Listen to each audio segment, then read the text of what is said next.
Cardinals finally put Brendan Donovan on the IL, but the name that got called up was not the name that fans wanted to hear. This is Locked On Cardinals.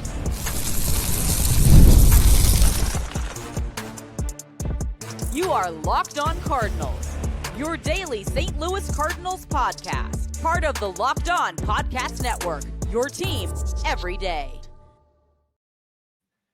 Hey there, Cardinals fans. My name is JD Hafford, and I'm your host for Locked On Cardinals, part of the Locked On Podcast Network, covering your team every day. You can follow me on X at JD Sports Radio. You can also follow the podcast at LO_Cardinals. We're on YouTube as well as TikTok and Instagram at Locked On Cardinals. Come check us out wherever you get your podcasts, wherever you watch podcasts. This is a show serving Cardinal Nation and giving the best fans in baseball all of the info about the birds on the bat. Today's episode brought to you by FanDuel. Football season is around the corner. You can visit the FanDuel app today and start planning your futures bets now. The St. Louis Cardinals came into Miami licking their wounds after an ugly 5-game stretch that saw them lose 2 games to the Colorado Rockies, who have all of a sudden gotten hot, by the way, and have won 6 of their last 7. So maybe it wasn't such a bad thing that they got beat by that. I mean, it was, but still, maybe there was something else going on there. Maybe the Rockies are just playing good right now. Won 6 of 7 after beating the Dodgers on Monday. And then they lost 3 straight to the Yankees, and they did it in a bunch of different ways, right? Game 1, they fell behind early, but the offense couldn't cash in. Game 2, the offense rocks Max Fried, but Sonny Gray and the bullpen get rocked even harder in a high-scoring affair. And then on Sunday, they fight back to take a brief lead, but the defense lets them down, and the offense just vanishes over the second half of the game, and they lose that one. And it was as if they were just finding ways to lose, and that tends to happen to bad baseball teams or teams that are just kind of in a funk. In the Cardinals' case, I believe it was kind of all of the above. Being shorthanded as well didn't hurt. Some key members of the team, like Willson Contreras, Brendan Donovan, Nolan Arenado, Victor Scott II, those guys aren't around. You traded off 3 big pieces from your bullpen. So, I mean, you're down to some of the guys that are supposed to be backups that are playing more and more. They did get Willie back in the lineup on Monday, so that was great news. But Donovan joins Victor on the IL, and in his place, much to the dismay of Cardinals fans, it was Jose Fermin getting the call up instead of top prospect JJ Wetherholt. Now, the front office, they're not stupid. Well, I think they're not stupid. But in this particular case, I should say, Fermin actually makes more sense. For the simple fact that both Nolan Gorman and Thomas Ajaysi need playing time as well.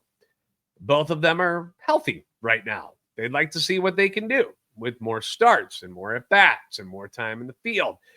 So throwing JJ Wetherholt into the mix and putting him on this roster where you want him to play every day too, it wouldn't make a whole lot of sense right now. If this was a pennant race and the Cardinals were in the thick of things right now, perhaps it would be different. But it's not. The Cardinals know that. So they don't need to force a move with JJ right now. They can bring Fermin back up, and from all accounts, Donovan's not going to be on the IL much longer because he was already, it's like, retroactive to like last week. So it's not like he's going to be up here very long for Fermin when Donovan gets back.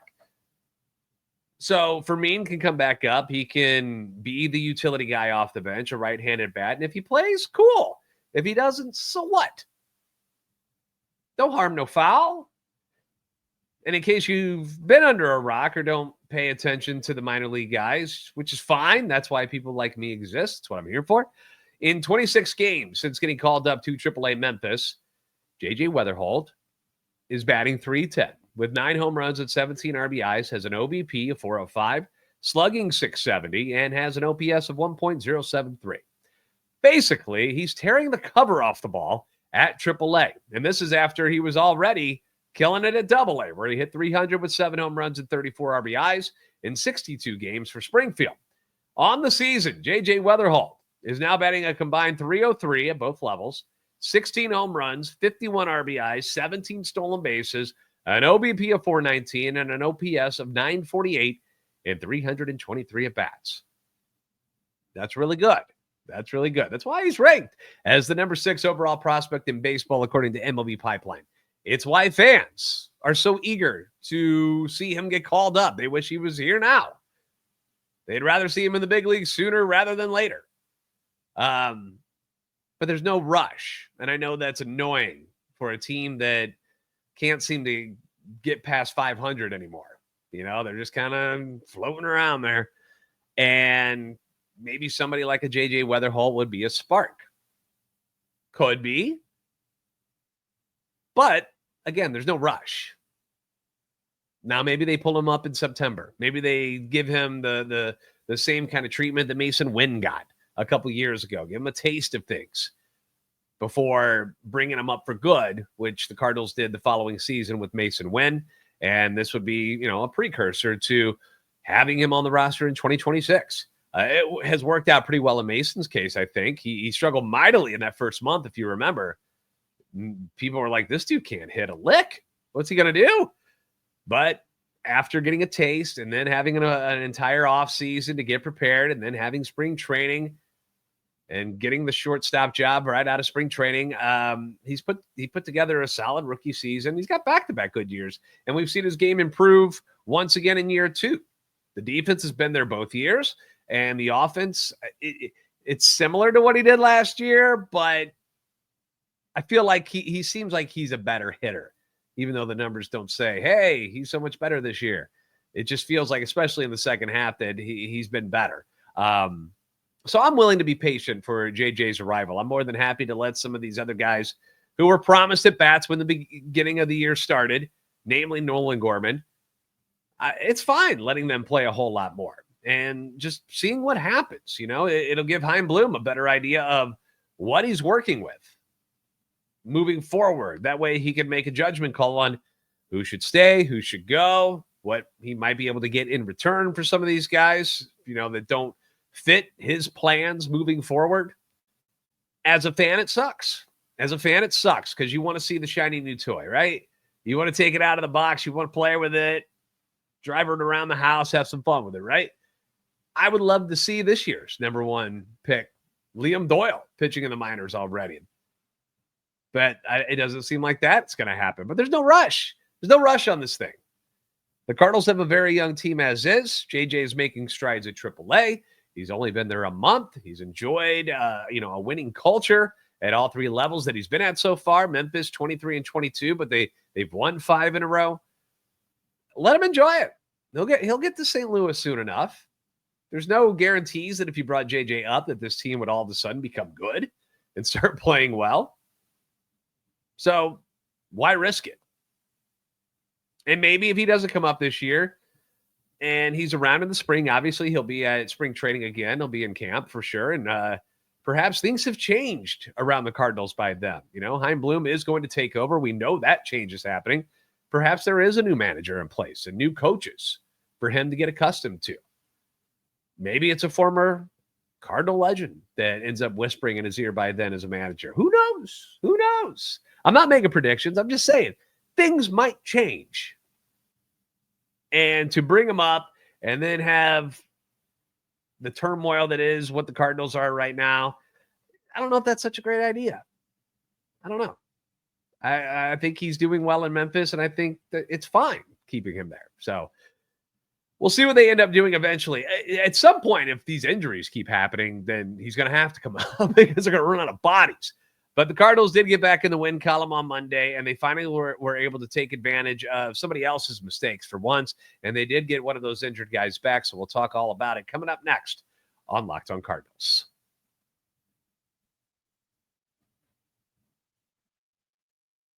August 26th is officially FanDuel Futures Day.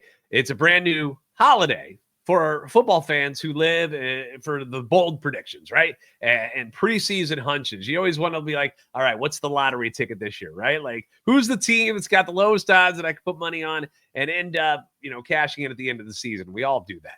But for just 24 hours, FanDuel is giving you deals on NFL season predictions.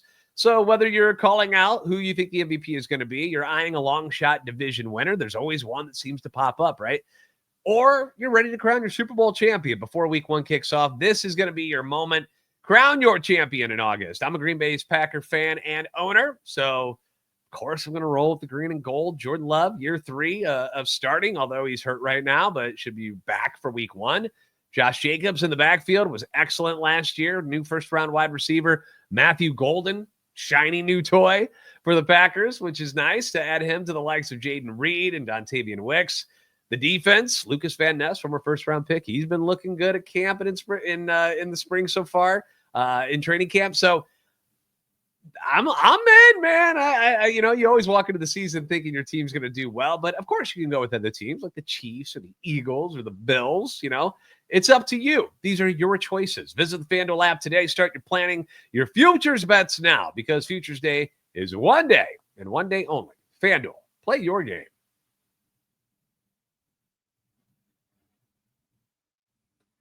Thanks for making Locked On Cardinals your first listen every day. Leave your comments on YouTube as well as on X or TikTok anytime you want. Your feedback is always welcome and encouraged.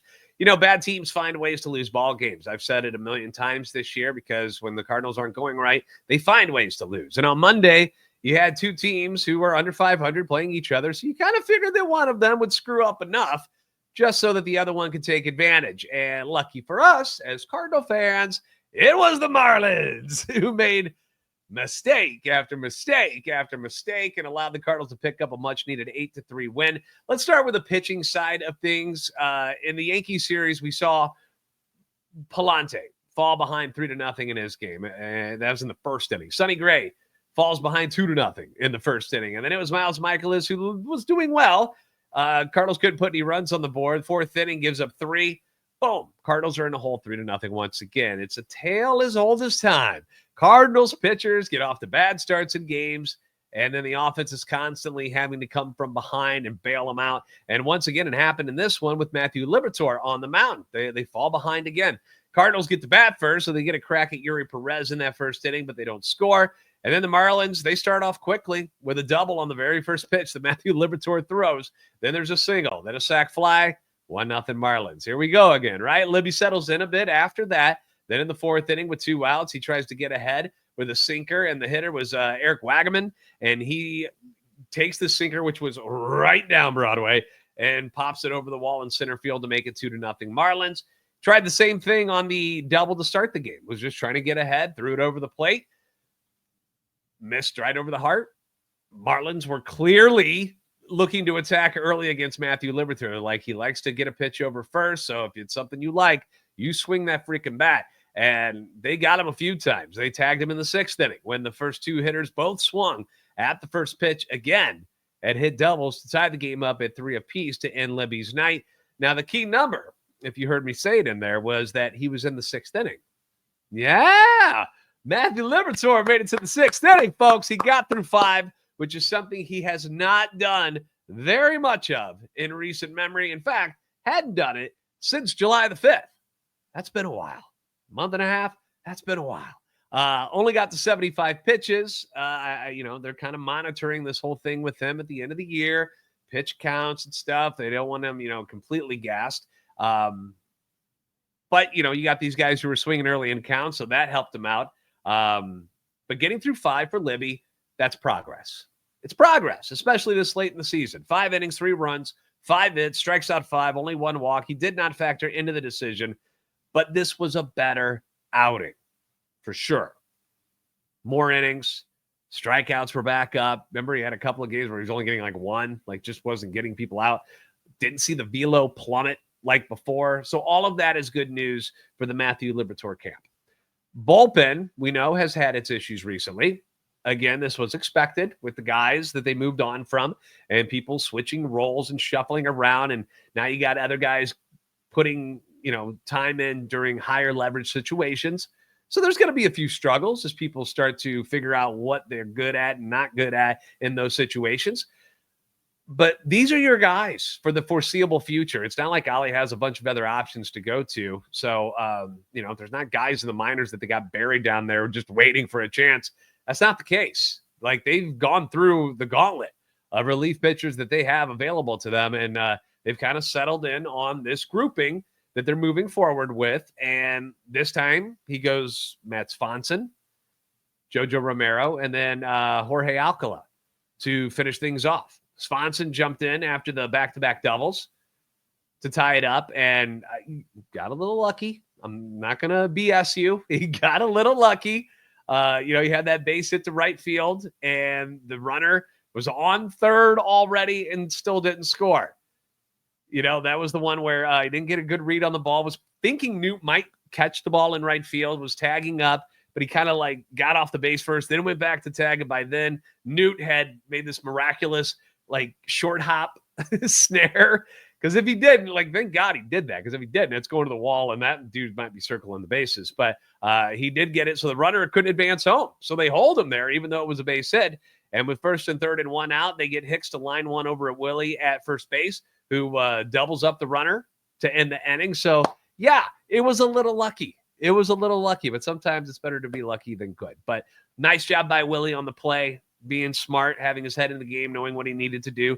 Swanson gets the miracle to get out of the inning with the lead, or with not giving up the lead, I should say. Had a much easier second inning. Got him 1, 2, 3. Looked really, really good there. So solid work for him in this game with 2 innings. JoJo, who had back-to-back rougher outings for him, has a clean 8th, and then they turn it over to Alcala in the 9th inning when the score was 8-3 at that point, so they didn't need to keep JoJo in. Gives up a single, but and also had a balk, which wasn't good. But he ends up striking out 2, hit 99 on the gun a couple times, one of them at 99.7, so he was that far away from triple digits. You can see why he's bounced around to a couple teams, because he's got that lively arm. You can see why teams dig him. And he's been fine so far for the Cardinals. Now 4 games with the team, 3 1/3 innings, no runs, 1 hit, 1 walk, 3 strikeouts. So kudos to the pitching staff. But the offense ended up kind of outshining anything that the pitching staff did in this one, because they came out in a big way, took advantage of a lot of Miami Marlins mistakes, and it was nice to finally see it. It was nice to be on the other side of things for once, where you're not the team kicking the ball around and screwing things up. Instead, you're the team that's taking advantage of that other team making those mistakes. So we'll discuss all of the chaos that was what the Marlins were doing on defense and on the mound. We'll get into all of that coming up next on Locked On Cardinals. This episode brought to you by PrizePicks, the daily fantasy platform that lets you turn your football predictions into real rewards. Preseason already heating up, college football not too far off. It's the perfect time to lock in your season-long, more or less picks for the 2025 football season, and you do it all before week 1 kicks off. Now, whether you've got your eye on some big-name quarterbacks, breakout running backs, Ashton Genty is obviously a big name, but what about Hampton? In with the Chargers, Omarion Hampton. He's a guy that you might want to take a look at if you're not already. PrizePicks makes it easy to get in on the game. Maybe you're thinking about something as simple as overall touchdowns. The reigning MVP, Josh Allen, I believe he was at 27.5 at one point. So that feels like a layup to choose that one, right? You could go sack totals with somebody like, say, TJ Watt. You can go catches by Jamar Chase. A lot of options to choose from before the season officially kicks off September 4th. Download the PrizePicks app today. Use code LOCKEDONMLB to get $50 in lineups after you play your first $5 lineup. That's code LOCKEDONMLB to get $50 in lineups after your first $5 play. PrizePicks, run your game.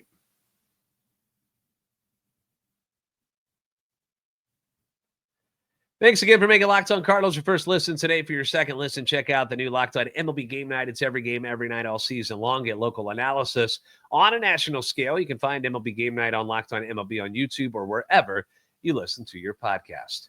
Now, the offense was not the problem last series, but to see them do the things that they did in this particular game against the Miami Marlins was very pleasing to watch. It brought a smile to my face because, as I mentioned, finally, it was somebody else throwing the ball around and making big mistakes and dropping the ball and wild pitches. And, if you want to be a team that wins consistently, like the Milwaukee Brewers, you got to cash in on the other team's mistakes.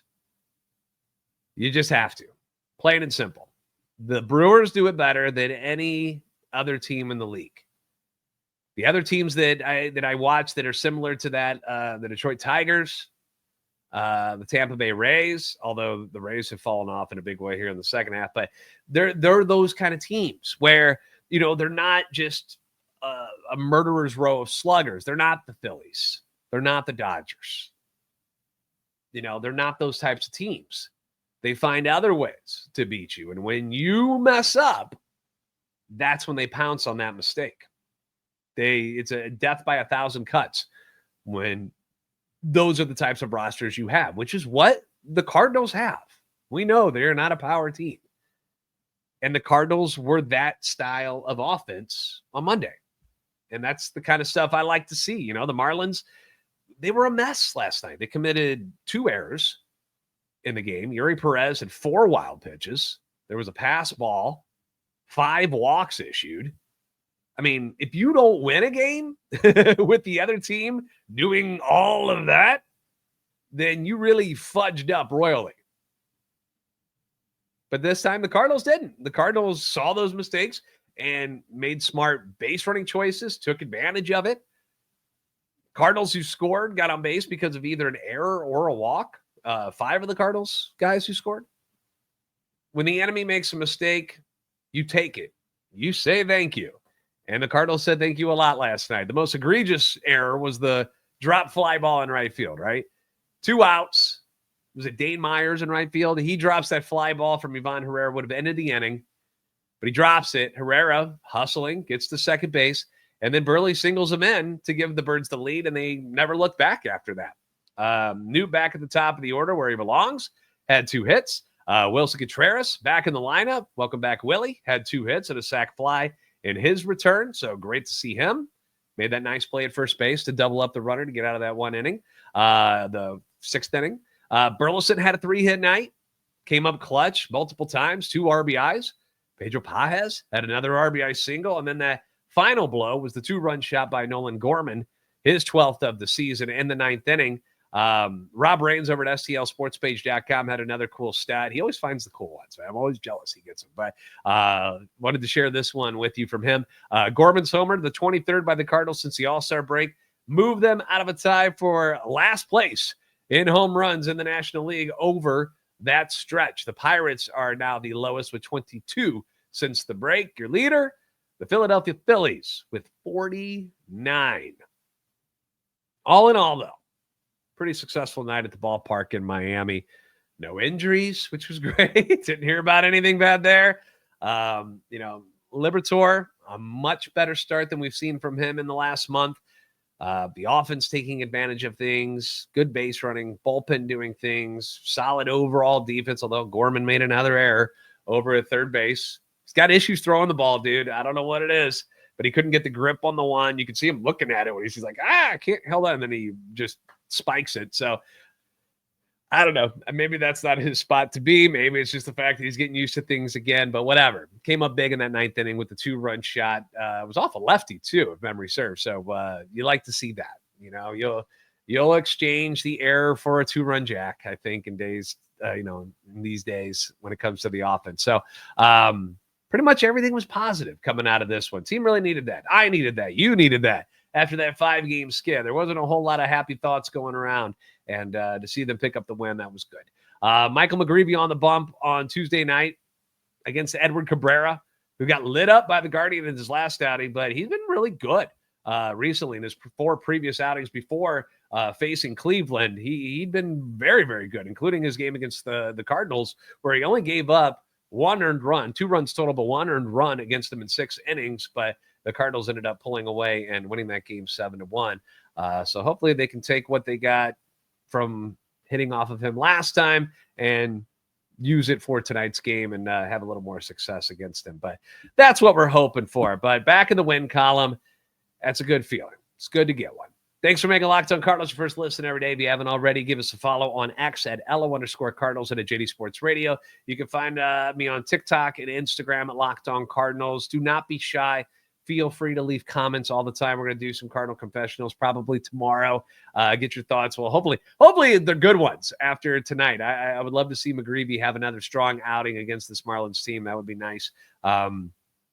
Hopefully we're talking about another Cardinals winner, and it'll be happier thoughts than usual. But give me your thoughts on JJ Wetherholt and whether or not you think it's a good or bad idea to bring him up in the situation the Cardinals are in right now, and with him succeeding the way he is at AAA after just, 6 games, whatever it is that he's been down there. So let me know. We can discuss it in tomorrow's Cardinal Confessionals. Please like, subscribe on YouTube. Help our channel and love for the Cardinals grows. We're making that push for 13,000 subscribers. You guys are the best fans in baseball for a reason. We'll see you next time on Locked On Cardinals.